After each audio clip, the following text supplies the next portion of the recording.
Morning mga kabutsukoy. Wala kaming operasyon mga kabutsukoy. Linggo kasi. 8,600 na lang bulat siya na mga kabutsukoy. Bukas to matatapos kabutsukoy. Ang sitwasyon sa Pier 4 kabutsukoy. Andito pa rin yung Live Goods. Blessing yan ngayon kabutsukoy. Baka sa Martes biyahe na yan. Pa Galas, Dipolog. Sa Persingkon mga kabutsukoy. Dito yung Transasia Lines. Sa dulo, nun pa rin yung Emperor BB. Hindi pa natapos ng karga ng bigas kabutsukoy. Sa pupa na yung bakante. Yung destination namin kabutsukoy, Tacloban City.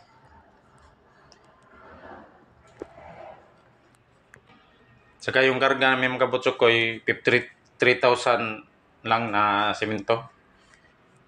Kasi yung kabuuan talaga to, kung puno, 55K. Kaso mga kabutsukoy, stricto yung kuhan doon, pilot doon. Underload kami kabutsukoy ng 2,000. Kasi kabutsukoy kung 55K yung karga namin, overdraft kami. Kasi yung sa DU kasi kabutsukoy, 5.6 lang yung allowed nila.